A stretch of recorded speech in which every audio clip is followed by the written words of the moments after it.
ఆధారనిలయః ఓం ఆధారనిలయాయ నమః.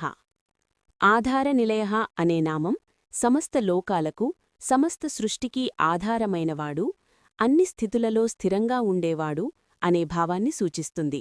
తత్వార్థం ప్రకారం భూ భువః స్వః లోకాలు, జీవులు, ప్రకృతి శక్తులు అన్నీ ఆయన ఆధారంతో నిలిచి, ఆయనలోనే ఉద్భవించి, ఆయనలోనే సమాప్తం పొందుతాయి. అందువల్ల సమస్తానికి స్థిరమైన ఆధారం ఆయన. ఆది శంకరాచార్యులు భాష్యానుసారం పరబ్రహ్మం సర్వలోకాల ఆధారముగా సృష్టి స్థితి లయను నిర్దేశిస్తూ సమస్తం ఆయనలో నిలిచి ఉంటుంది. ఆయనలోనే సర్వశక్తులు నిలిచే స్థానం పొందుతాయి. పరాశర భట్టార్ వ్యాఖ్యానంలో శ్రీమన్నారాయణుడు సమస్త భూతాలకు, దేవతలకు, లోకాలకు స్థిరమైన ఆధారంగా వ్యాపించి వాటిని పోషిస్తాడు. భక్తుల రక్షణ, లోక వ్యవస్థ పరిపాలన అన్నీ ఆయన ఆధారంతో జరుగుతాయి.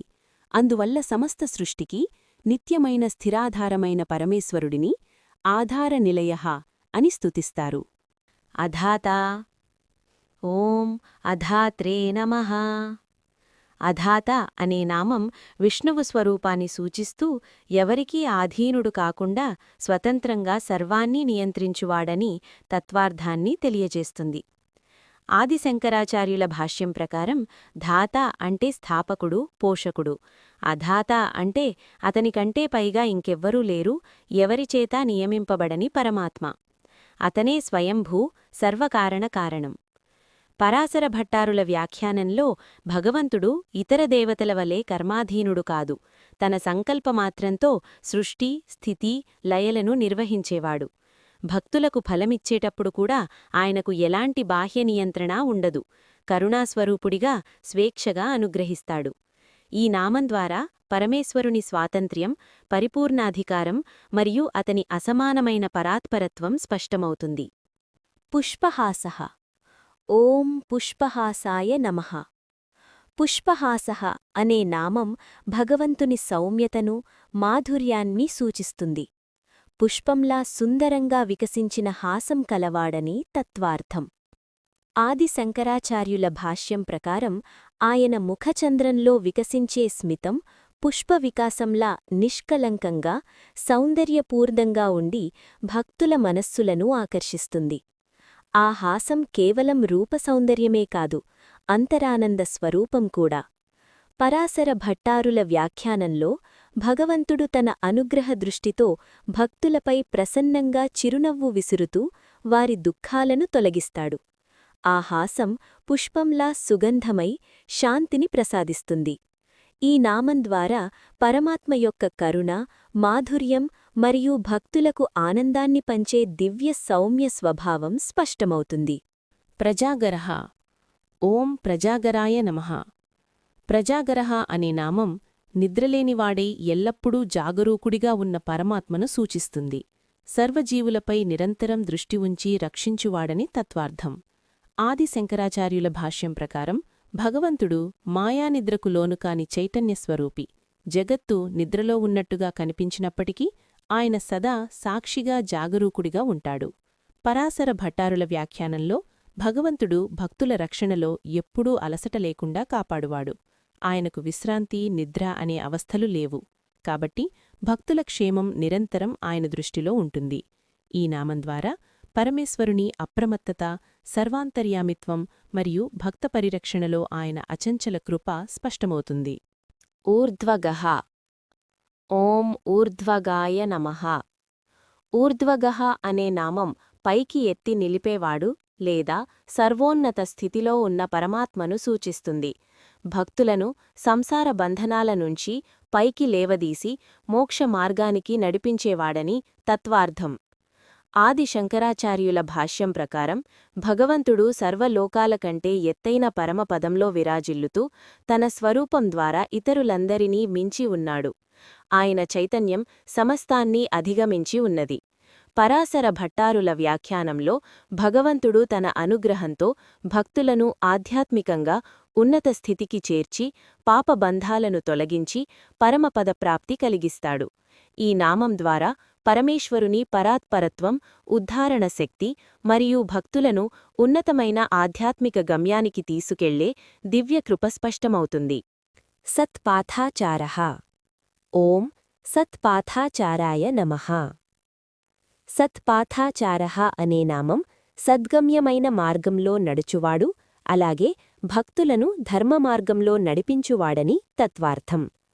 ఆదిశంకరాచార్యుల భాష్యం ప్రకారం భగవంతుడు స్వయంగా శాస్త్రోక్త సన్మార్గాన్నే ఆచరిస్తూ లోకానికి ఆదర్శంగా నిలుస్తాడు.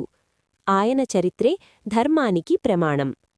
పరాశర భట్టారుల వ్యాఖ్యానంలో భగవంతుడు భక్తులను సత్యం, ధర్మం, న్యాయం అనే సత్పథంలో నడిపించి వారి జీవనాన్ని శుద్ధిచేసి పరమగతికి చేర్చుతాడు. ఆయన ఉపదేశం, అనుగ్రహం ద్వారానే జీవులు సన్మార్గాన్ని గ్రహిస్తారు.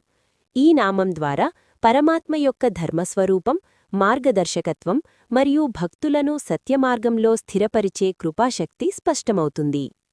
ప్రాణదః. ఓం ప్రాణదాయ నమః. ప్రాణదః అనే నామం ప్రాణాలను ప్రసాదించేవాడు, జీవులకు జీవశక్తిని అందించేవాడని తత్వార్థం. ఆది శంకరాచార్యుల భాష్యం ప్రకారం భగవంతుడే సర్వజీవులలో ప్రాణరూపంగా ప్రవేశించి వారికి జీవనశక్తిని ఇస్తాడు. ఆయన సంకల్పమే ప్రాణప్రవాహానికి కారణం. అంతేకాక అవసరమైనప్పుడు ప్రాణాలను ఉపసంహరించేవాడు ఆయనే. పరాశర భట్టారుల వ్యాఖ్యానంలో భగవంతుడు భక్తులకు కేవలం శారీరక ప్రాణమే కాదు, ఆధ్యాత్మిక జీవనాన్ని కూడా ప్రసాదించి మోక్షరూపమైన నిత్య జీవితాన్ని అనుగ్రహిస్తాడు. ఆయన కృపవల్లనే జీవులు సార్థకమైన జీవనాన్ని పొందుతారు. ఈ నామం ద్వారా పరమాత్మ యొక్క జీవన ప్రదాతత్వం, నియంత్రణ శక్తి మరియు భక్తులపై ఉన్న కరుణ స్పష్టమవుతుంది. ప్రణవః. ఓం ప్రణవాయ నమః.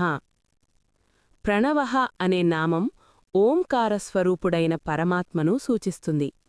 సమస్త వేదాల సారభూతమైన పరబ్రహ్మతత్వమే ఆయనని తత్వార్థం. ఆది శంకరాచార్యుల భాష్యం ప్రకారం ఓం అనే ప్రణవమంత్రమే బ్రహ్మస్వరూపాన్ని బోధించేది. ఆ, ఉ, మ అనే అక్షరాలు జగత్తు సృష్టి, స్థితి, లయలకు సంకేతాలు. అవన్నీ భగవంతునిలో ఏకీభవిస్తాయి. ప్రణవం ధ్యానముచే పరమాత్మ సాక్షాత్కారం సాధ్యమవుతుంది. పరాశర భట్టారుల వ్యాఖ్యానంలో భగవంతుడు ప్రణవస్వరూపుడై భక్తులకు సులభంగా ఉపాస్యుడవుతాడు. ఓం జపం ద్వారా ఆయన అనుగ్రహం పొందవచ్చు. ఈ నామం ద్వారా పరమేశ్వరుని వేద సారత్వం, సర్వవ్యాప్తి మరియు భక్తులకు ఉపాసనా సౌలభ్యం స్పష్టమవుతుంది. పణః. ఓం పణాయ నమః. పణః అనే నామం మూల్యరూపుడైన పరమాత్మను సూచిస్తుంది. సమస్త లావాదేవీలకు, యజ్ఞఫలాలకు, కర్మఫలాలకు అసలు విలువ ఆయనేనని తత్వార్థం. ఆది శంకరాచార్యుల భాష్యం ప్రకారం పణః అంటే ధరా ఏదా మూల్యం. జగత్తులో జరిగే అన్ని కర్మలకు ఫలప్రదాతగా నిలిచి వాటికి విలువను నిర్ణయించేది భగవంతుడే. ఆయన లేకుండా ఏ కార్యానికి సార్థకత ఉండదు. పరాశర భట్టారుల వ్యాఖ్యానంలో భగవంతుడు భక్తుల కర్మలకు తగిన ఫలాన్ని అనుగ్రహించే న్యాయస్వరూపి. యజ్ఞాదులు ఆయనకోసమే చెయ్యబడతాయి. కాబట్టి ఆయనే పరమపణః. అలాగే భక్తుల ప్రేమ, శరణాగతి అనే ఆత్మసమర్పణనే ఆయనకు ప్రియమైన పణంగా భావిస్తాడు.